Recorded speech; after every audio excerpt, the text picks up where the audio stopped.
Assalamu alaikum. A few years back, I was walking in Okinawa, going towards STO Trade Center. And as I was going, there was this motorcycle a GN motorcycle who rushed past me. A young guy was on the motorcycle, long hair, long sleeve shirts, torn jeans, and he indicated towards the right on the parking lot right in front of STO Trade Center. So he parked rather quickly. He was in a hurry. And then I saw him cross the street to a very, very old lady who was just standing there, sort of lost. I was now nearing towards this lady. I could hear them speak. And then all of a sudden, this young guy went into the middle of the street and he was waving at cars after cars after cars. In maybe less than 30, 40 seconds, he got the attention of a taxi driver. So the taxi indicated towards STO Trade Center, stopped the car. This young guy started speaking to the taxi driver. And now I was just right next to the old lady. So he came quickly to the old lady, held her hand, went to the taxi, opened the door, put her nicely into the car, took his wallet, took 20 rupiah, and gave to the taxi driver. The taxi left. I wanted to ask this guy, what was the relationship with the old lady? So being me, I needed to ask, so I asked. When I asked, he said, bro, in the way he said, bro, ena beenum via taxi. So they were not related. The guy just noticed someone needing help. I thought there is hope in this society. I thought there are beautiful people in this society. So guys, to begin, give a big round of applause to that guy, not me, to that guy. I think we can rebuild this society. I think there is hope in this society. And that's where you come in.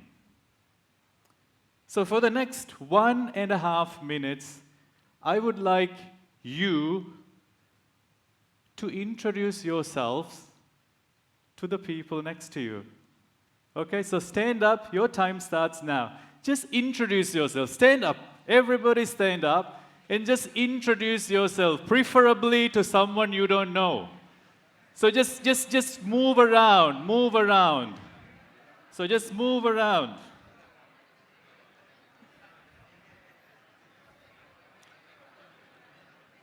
Keep moving. Don't be lazy. Make sure you move away from your assigned desks. Keep moving, guys. Come on, keep moving.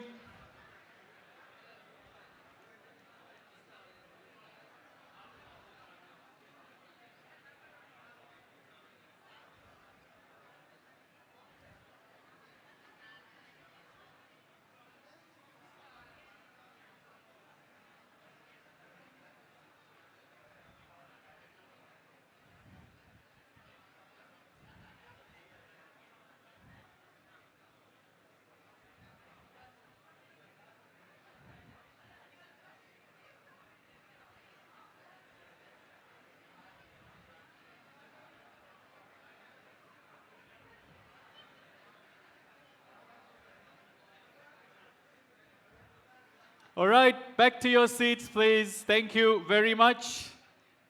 Back to your seats. Thank you very much.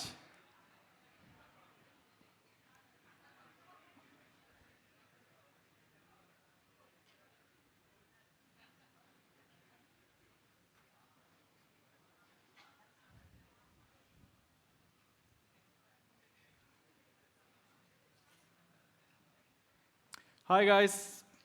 My name is Mistho, And I happen to be someone who like to wake up very, very early in the morning. In fact, I've been doing this for more than 3 decades, I am sure. For more than 3 decades.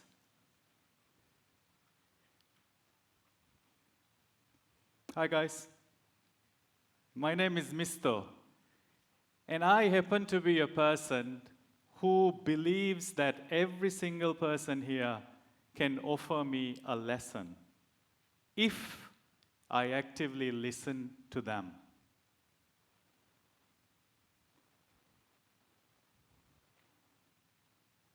Hi guys, my name is Mistho, and I happen to be a very, very positive person. I mean, you can kick me down here, hit me, but still, I will get up being very positive without treating you as an enemy. Guys, one more introduction left. Are you ready? One more introduction. Ready for it? But this time, please listen to me very, very carefully. Can you pick your phones and show it to me? Yeah, there you go, the phones. You all have it. I would like you to introduce your phone to the person next to you, assuming they don't know what a phone is. All right, time starts now. Very simple instruction. Please introduce your phone to the person next to you. The phone, ladies and gentlemen.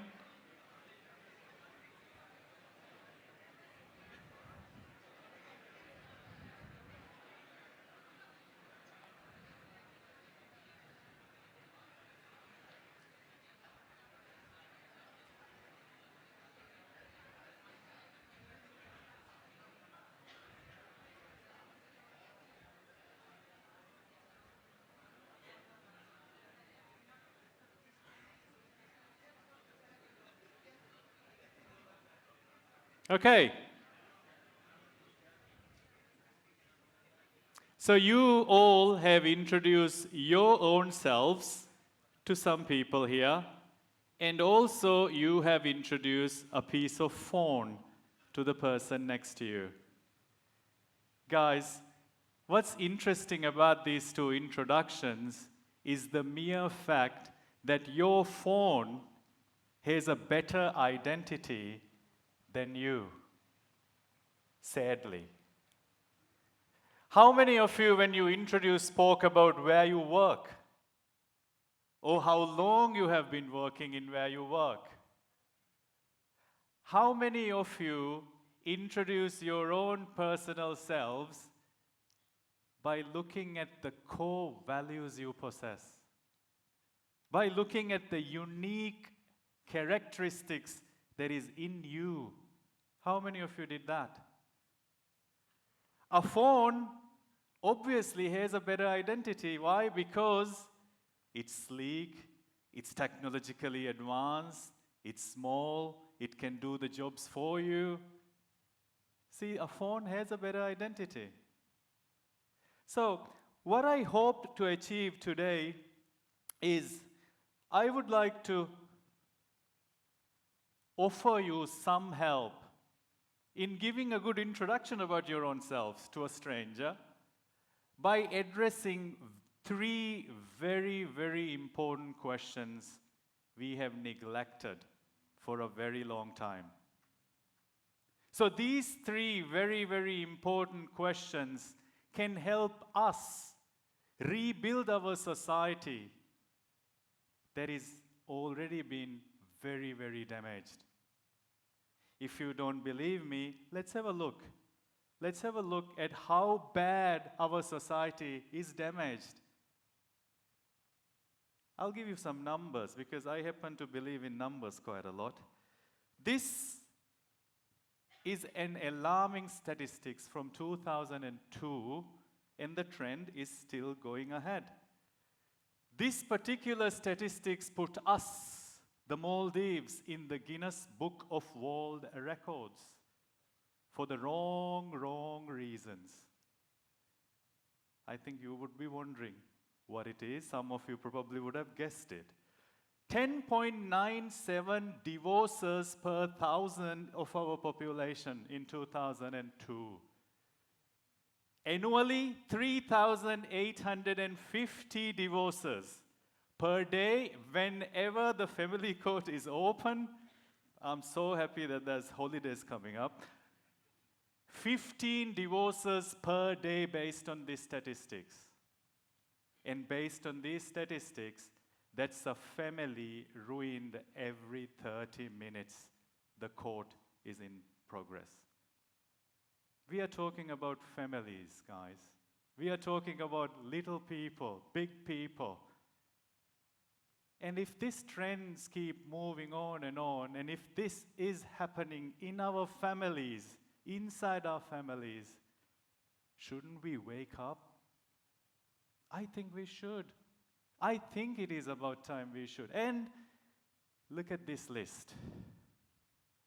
It's not just the divorces. Look at the quality time we spend with our children. And those phones with those identities, they are ruining you. Because rather than spending quality time with the little ones, we are more interested in capturing the times that they are having a good time. Politics, I don't want to talk about it. Litter. It's cool to litter now in this society. Why? Because we don't value the things that are given to us, the environment that we live in. So we litter. It's okay to litter. Probably some of you do it. Probably you have seen many people do it. And we expect people to clean the streets for us.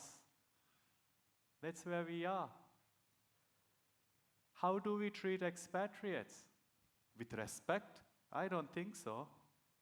I do not believe most of us treat them with respect they deserve.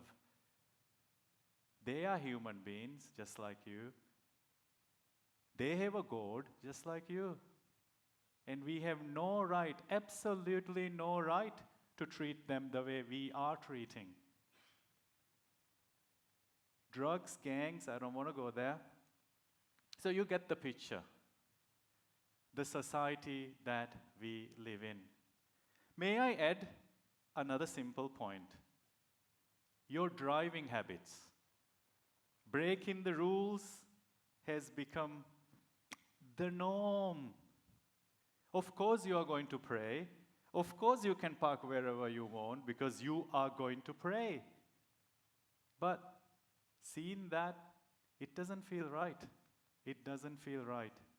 So, I think the solution or the responsibility to solve this problem, it isn't in the schools. It isn't those little children that are going to grow up who should have these good habits. No. I think the responsibility starts here, among us, today, right now. Even if one person in this audience goes away with added hope and inspiration to do something right, I am sure it can have ripple effects. So I hope that the 3 questions that I'm about to address to you today will at least give you a chance to re-examine who you are. And I hope, having re-examined who you are, you may be able to go out of these doors and start doing the right things a little bit more. Shall we? So the first question, none of us, or most of us, I don't think are setting aside enough time to be on your own and to think about who you are.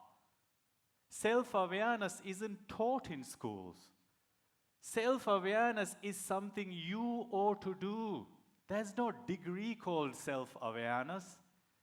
This is something you need to do. And it isn't restricted for the young days or the prime of your career. It can happen even today. You need to understand your strengths. You need to understand your unique characteristics. There is a whole heap of things that is associated with self-awareness. But I'm going to focus on just one of those areas which can define who you are. And that is core values. We need to spend some time to extract the core values in you. It's not a nice to have thing. Oh, my friend Ahmed had this value, so I am going to learn to have that value. No, it doesn't work that way. You've come this far in your life doing certain things rather well. Ask your family members, ask your friends, ask your colleagues. They may be able to help you identify what is it that is core to you. I think religion offers a rather beautiful, beautiful lesson on core values. Every single person in this room, we all belong to this religion by holding on to some beautiful core values. There is just 5. And ask any Muslim, they can list you these 5. But that doesn't mean you should treat bad to your mom. That doesn't mean you should yell at your children because it's not among the 5. Of course, you do all the good things, but these 5 remains the core. You would do many good things in your life, but identifying what are these core values that you hold so dearly is the key to understanding who you are. In my introduction, I talked about me being a morning person for over 30 years. I also told you I'm a good listener. I try. And I try to learn from every single person. And I'm a very positive person. I'm a very positive person. These are 3 of the things that I firmly believe is core to me. And how do I know? I know it because if you ask my son, who is 8 years old, he would tell you these 3 about me. Because that's my identity now. When I go introduce myself to someone, I don't like to tell them that I'm from Mindsfield or I'm from Total Fitness Group. I've spent 8 years of my life doing this. Those are titles. That's nothing to do with your identity. So when you work on your identity like core values, you get the chance to use it to distinguish the beautiful characteristics about you. And more importantly, figure them out. It's never too late. Figure them out. So that's my first message to you, because being 30 minutes, I can't help you work it out here. I can only alert you to it. So working on your core values is very important. Very, very important. And even organizations, come on, we all belong to organizations. And your organizations, I know some of you have those core values framed and placed on the welcome sort of area, reception areas of your office. That doesn't do justice. It's just a nice to have one. You got to live it. You got to live your core values. And to live means talk about them. Have a meeting not to discuss problems, but have a meeting to discuss your core values and who is following them. So that's the first question out of the 3 that I'm going to address to you today. The second question, to rebuild this society. The second question I would like to highlight to you is this. If today was your last day, what would you do that's worthwhile? If today was your last day. If getting out from a taxi was your last act in this world, how would you depart that engagement with the last human being you ever meet? How would you do? If this moment is the very last moment in which you had the chance to say bye to your own children, how would you say that bye? So treating moments as if it is your last can help you do the things much, much better than how you would do when you take things for granted. You see, guys, what is happening here is we are not thankful enough. We have come to a moment in our lives that we don't care really.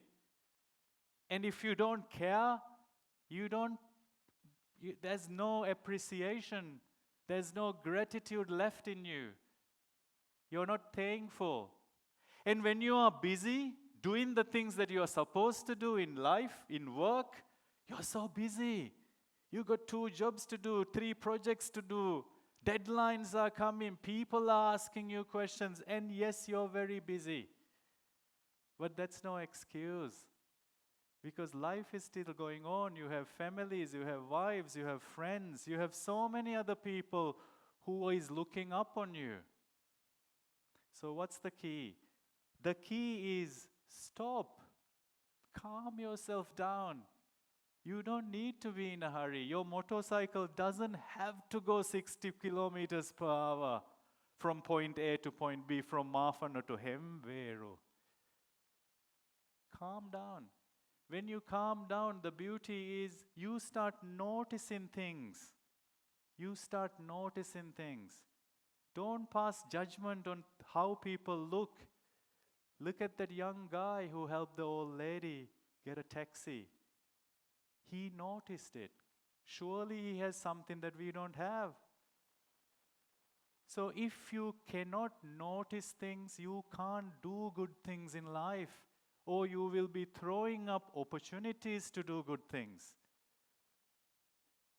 So this second question begs you to practice gratitude more, to say thank you more, to say please help me more, to acknowledge when you make mistakes, to be nice to one another. Because being nice to one another is long lost in our society now. Somewhere along this line we have lost it. 2008, 2007, I don't know when. But it's lost. So rebuilding needs you. We all have a responsibility to build this society. Because governance, corporate governance that you're talking, it means nothing if the individuals doesn't know how to live the right way. So we need to live the right way. This is the second question that I would like you to think, to wonder, to keep in mind. And finally, the very last question that I think you all should address a little bit more. Maybe I'm going to offer you another perspective on this question. Let me ask you a question. The question is, in one word, just tell me what happiness means to you. One word, just shout out loud. Love? Yeah, shout out loud. Come on, tell me one word that can identify happiness to you. Care? Smile? Pardon? Peace? Relationships? Respect? Okay. Appreciation? All right, I'm going to offer you one word as well. And I don't think you can argue with the word that I'm about to give you, because there's a bit of economics in it as well. In economics, there is this thing called diseconomies of scale. Does anyone know that? Yeah?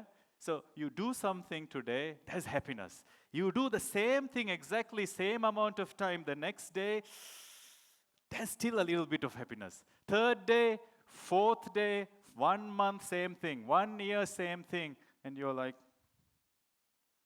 the happiness is gone. And what economists dub as the diseconomies of scale kicks in. Guys, what I'm referring to is one word. If there's no progress in the things that you are doing, there's no way you will end up being happy. Use this word in every dimension of happiness that you could imagine. And if you lack this, sure, the divorce rate is going to go up as well. Sure, the littering will go up too. So progress is the key. It's lively when you progress. It's exciting when you progress. It can motivate you as well when progress is there. So that third question pushes you every day.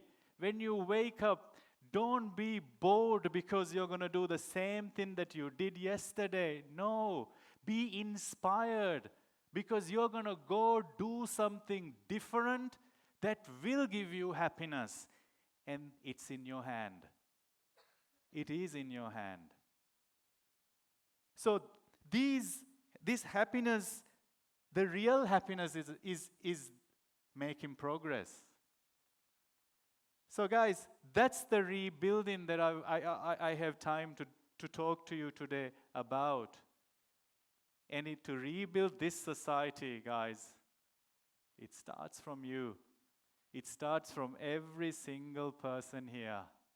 And every engagement you have, you need to show people using these, using your values. You need to make decisions using these values. You need to live as if gratitude is what you're after. Doesn't matter whether it's a friend or a stranger on the road. You would do the right thing. And finally, just challenge yourself every day.